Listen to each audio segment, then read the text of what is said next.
దేవుని నామమునకు మహిమ కలుగును గాక. ప్రభువునందు ప్రియులరా, మన ప్రభువు రక్షకుడునైన క్రీస్తు యేసు పరిశుద్ధ నామంలో మీ అందరికీ శుభములు. 24వ తేదీ మార్చి మాసము 2026వ సంవత్సరం. మార్చి కూడా మెల్లిమెల్లిగా బైబిల్ చెప్పడానికి సిద్ధంగా ఉంది. ఈరోజు ఒక అద్భుతమైన దైవ సందేశం మనం నేర్చుకోబోతున్నాం. వారి బోధ గురించి జాగ్రత్త పడుడి.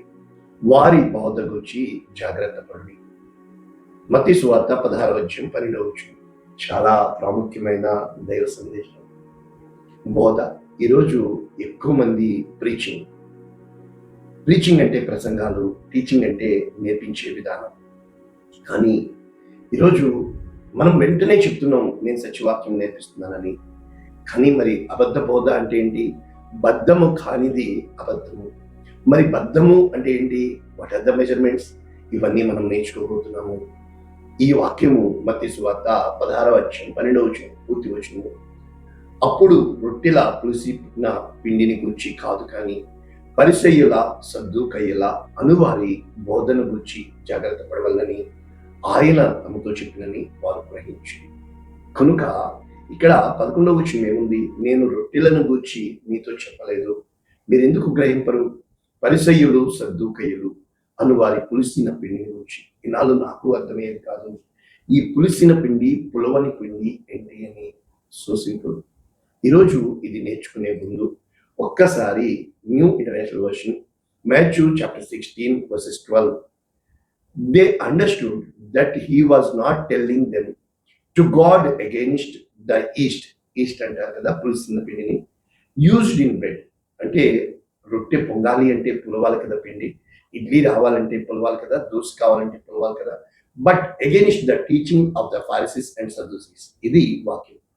అయితే ఒకరోజు ఒక డౌట్ వచ్చింది నాకు, చాలా బాధ కలిగింది. పాలు కదా, కాసేపు పాలు మరుగుతాయి, వెంటనే పొంగొస్తుంది. ఆ మొత్తం ఎంత పెద్ద పాత్ర ఉంటే అంత పైకి పాలు పొంగుతాయి. కానీ అది కేవలము అది లేయర్ మాత్రమే, ఒక పొరలోంచి కొంచెం బయటకు వస్తాయి, తర్వాత చల్లారిపోతాయి, ఇంకా పొంగమన్న పొంగవు మరుగుతాయి. అదే విధంగా ఒక అల అంటే ఈ లేయర్లో పొంగులో గాలి తోడ్పాటు అవుతుంది. ఆ అల అంటే సముద్రపు నీటికే గాలి తోడ్పడి, ఆ గాలి ఎంత గట్టిగా సముద్రపు నీటిని పైకి లేపితే అంత పైకి అల లేస్తుంది. కానీ ఆ పొంగు, అది పొంగు, ఇట్స్ ఎ లేయర్, ఒక పొర. కానీ తర్వాత సర్దుమణిగిపోతుంది. అదే విధంగా కొన్నిసార్లు బలుపు, వాపు అంటూ ఉంటాం కదా, ఒక పొర అలా కాలిన వెంటనే పొర, స్కిన్ మాత్రమే పైకి వస్తూ ఉంటుంది. కానీ తర్వాత అది నార్మల్ అయిపోద్ది కదా, wound హీల్ అయిపోద్ది కదా. అంటే నేను ఏం చెప్పడానికి ట్రై చేస్తున్నానంటే, బలము అంటే అది లోపల నుంచి ఉండేది, పొంగు వాపు అంటే కేవలం అది పైన ఉండేది. చాలాసార్లు మన జీవితంలో బుడగా అంటూ ఉంటాము. ఆ బుడగ అంటే ఏంటంటే అది ఏమీ ఉండదు, ఊదితే గాలి వెళ్తుంది, అది పెద్దగా అవుతుంది. గాలి ఉన్నంత వరకే కదా. అంటే ఈ అన్నింటిలో కామన్ పాయింట్ గాలి. అలాగే ఈరోజున చాలా మంది బోధలో గాలి అంటే అర్థం ఏంటంటే, నిన్ను ఉబ్బింప చేసేదిగా, నిన్ను తబ్బింప చేసేదిగా, నీ మనస్సు నీ మీద నేరారోపణ చేయకుండా నీ మనసు ఆదరణ పొందుటకు వాక్యపు బోధ ఉంది. అంటే ఆదరణ. డాక్టరు ఆదరించే మాట మాట్లాడితే రోగం తగ్గిపోతున్నా? కాదే.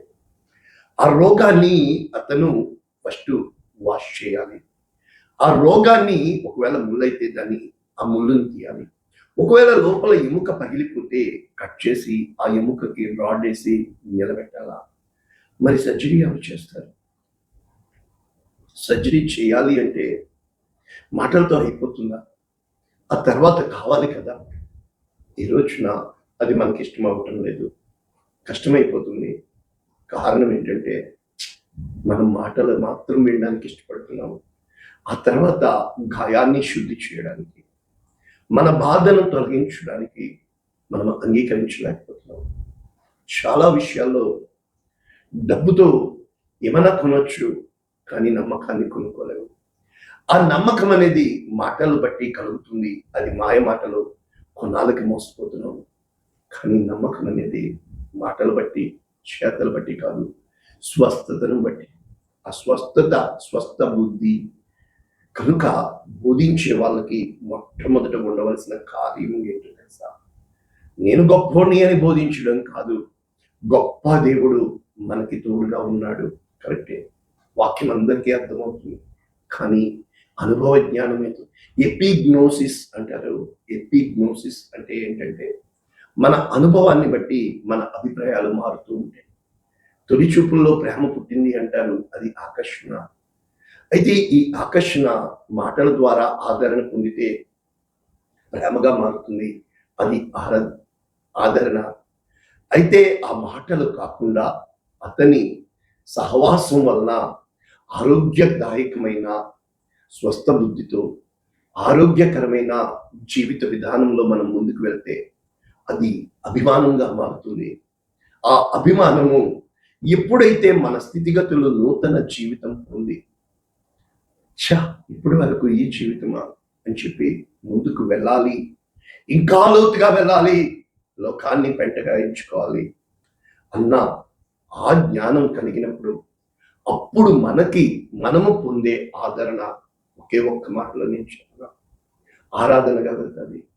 చావైనా నీతో, బ్రతికైనా నీతో, నీవు గాక నాకు వేరే ఏమీ వద్దు అన్న విధానంకి వెళ్ళిపోతాం.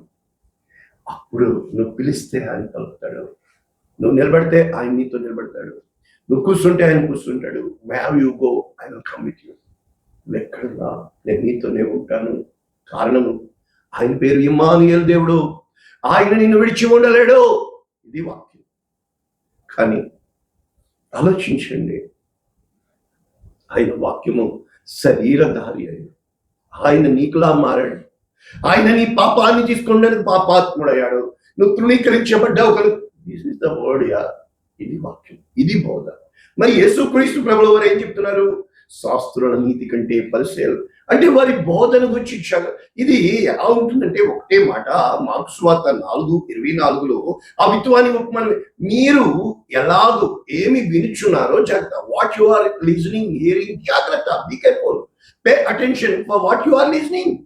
మీరెట్టి కొలతతో కొలుస్తారో అట్టి కొలతతో మీరు ఎదుటివారికి మర్యాద ఇస్తే మర్యాద పుచ్చుకుంటారు, ఎదుటివారిని ప్రేమిస్తే ప్రేమను పుచ్చుకుంటారు. ఎదుటివారికి ఏమి ఇస్తున్నారు అనే దానికంటే మనం పుచ్చుకోవడానికే వస్తున్నాం దేవుని దగ్గరికి. ఆలోచించండి, ఆయన ఇవ్వడానికి సిద్ధంగా ఉన్నాడు.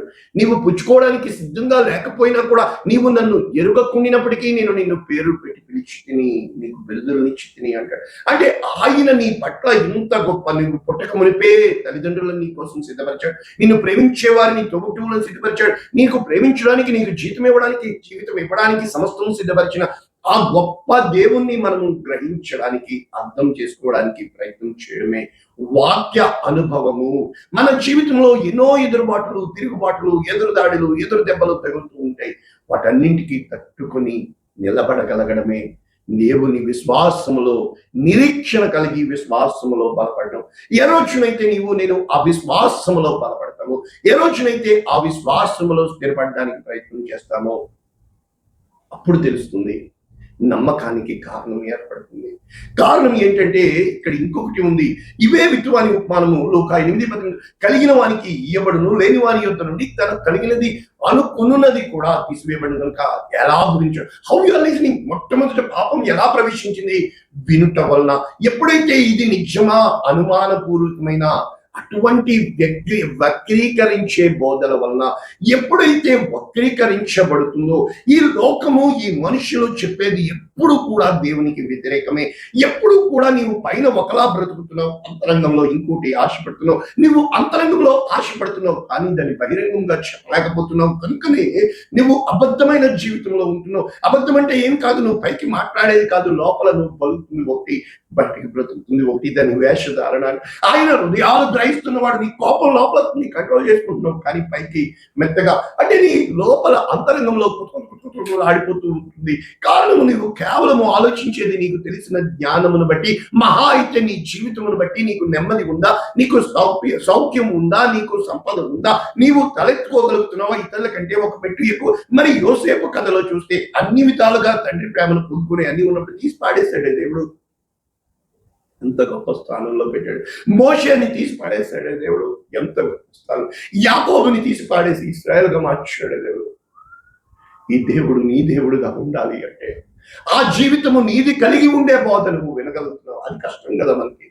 మనం తప్పు చేస్తున్నామని ఎవరైనా చెప్తే తప్పు చేస్తున్నారని ఎవరు చెప్తున్నారండి? బహుశా ఇలా చేస్తే బాగుంటుందేమో కదా. ఎందుకు అర్థం చేసుకోలేకపోతున్నాం? మనం చేసిన దాని వల్ల ఏమీ సంపాదించలేదని, మనకి మనశ్శాంతి కోల్పోయామని, మనకి నెమ్మది అనేది దొరకలేదని గ్రహించి కూడా, అంటే మన జీవితాల్లో నేర్చుకోవాల్సింది ఒకటి.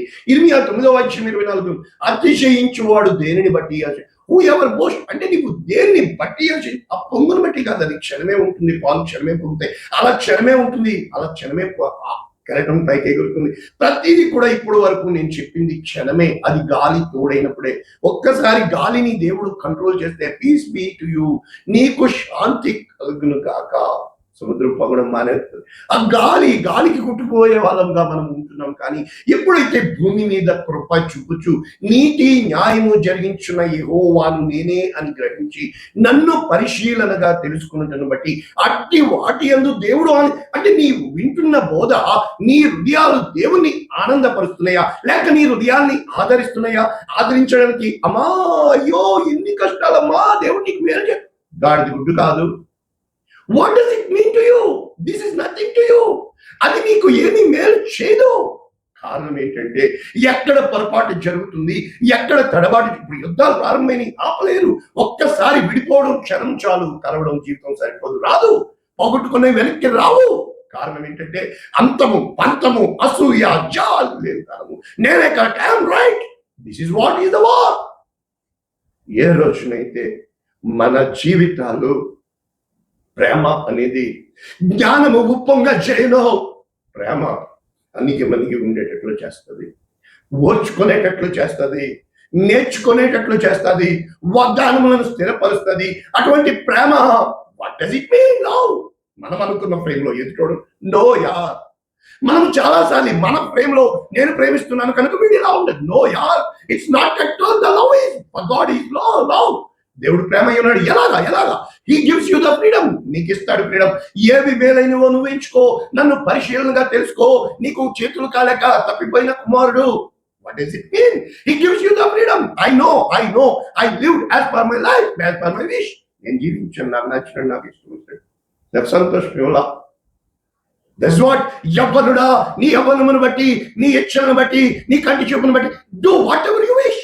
Do it come on, do it యార్, హూ కేర్స్. కానీ మీకు తెలుసా, యుద్ధాలు అశోక్ చక్రవర్తి సో సింపుల్, కళింగ యుద్ధం వెళ్ళాడు, గెలిచాడు. రాజా మనం గెలిచాము, విజయం మందే, శత్రువులు ఓడిపోయారు. రైట్, యుద్ధరంగానికి వెళ్ళాడు. చచ్చిన శవాలు, కాలు చేతులు విరిగిపోయి గుండెలు పగిలి ఏడుస్తూ, అది విజయమా?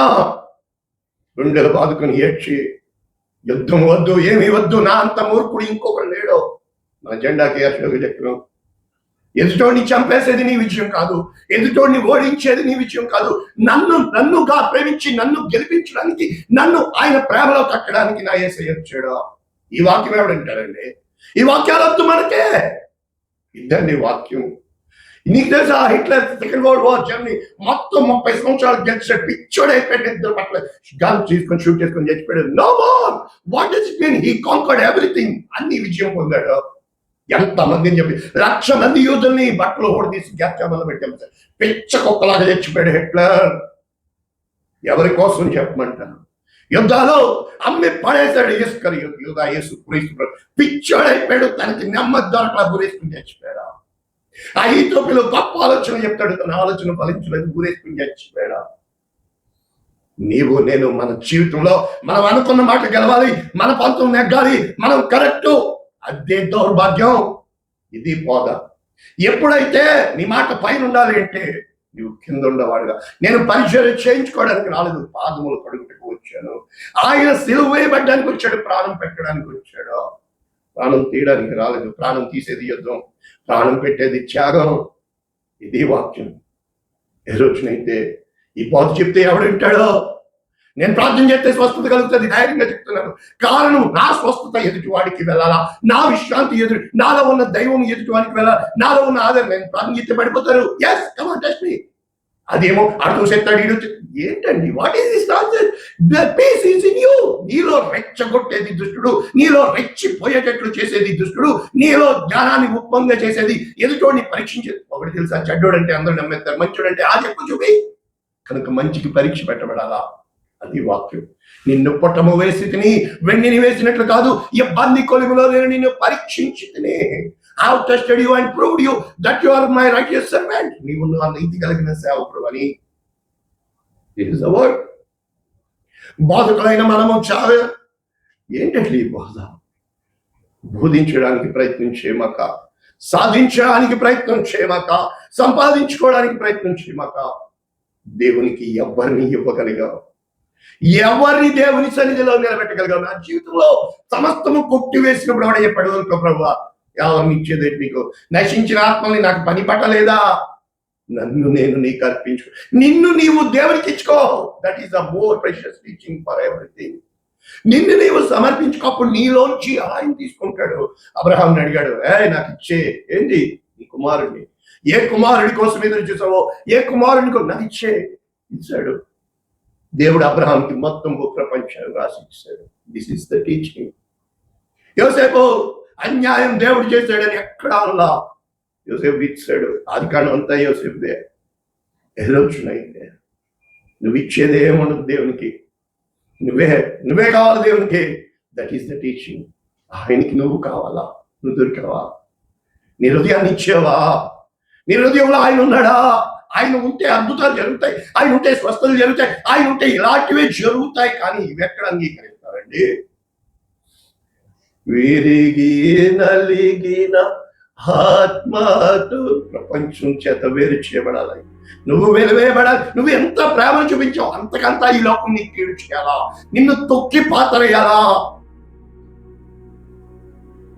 ఏ రోజునైతే నువ్వు ఆ విధముగా ఉంటావో దేవుడు సమస్తము చేస్తాడు. ఆయన చేయగలడు. కారణం ఏంటంటే అపోస్తలుల కార్యములు 17:10 బెరయ సంఘం కోసం చెప్తే వారు ఆ విధముగా వాక్యం ఉందా లేదా అని పరిశోధించారు. వారు బ్రాడ్ మైండ్ కలిగి ఉన్నారు. చెప్పిందంతా తనంతా నువ్వు పట్ల నిజంగా దేవుడు ఏం కోరుకుంటున్నాడు అనేది వాళ్ళు గ్రహించగలిగారు. కనుక కడవరి కాలంలో అబద్ధికుల వేషధారణ, వేషములు, ఇలాగా అలాగా బోధకు వ్యతిరేకంగా ఒక్కటే బోధ, ప్రేమ కలిగి ఉన్నాడు. This is the word God has teached you. నేను మిమ్మల్ని ప్రేమించినట్లు మీరు ఒకరిని ఒకరు ప్రేమించు. ఏ రోజునైతే మనము ప్రేమ కలిగి ఉంటామో, ప్రేమ సమస్త దోషములను కప్పును కనుక, ప్రేమ సమస్త కార్యములను చేయను కనుక, ప్రేమే జగతికి మూలం కనుక, ప్రేమ కలిగి ఉన్నవాడు ఎప్పుడు కూడా పొంగడు, ఎదుటివాడిని తిరస్కార బుద్ధితో చూడు, వేలు పెట్టి చూపించడు, తను తాను తగ్గించుకుంటాడు, సమర్పించుకుంటాడు, బలియాగమవుతాడు. ఇది వాక్యము. ఇటువంటి వాక్యము మన జీవితాల్లో ప్రేమ గ్రంథం ఇచ్చింది, పరిశుద్ధ గ్రంథము. అది ప్రేమ, దేవుని ప్రేమ. పరిశుద్ధుడు ఆ ప్రేమ కలిగింది. విత్తబడిన వాక్యము అనేక మందికి ఆశీర్వాదంగా, నిశ్చితమైతే ఈ వాక్యమైనా అనేక మందికి వెళ్ళటకు నువ్వు పంపితేనే అవుతుందయ్యా. అనేక మందికి బయలుపరచాలి. యేసునామమున దీవించి సమాధానంతో నింపుతున్నాము. Amen. God bless you all. దేవుడు మిమ్మల్ని దీవించుగాక.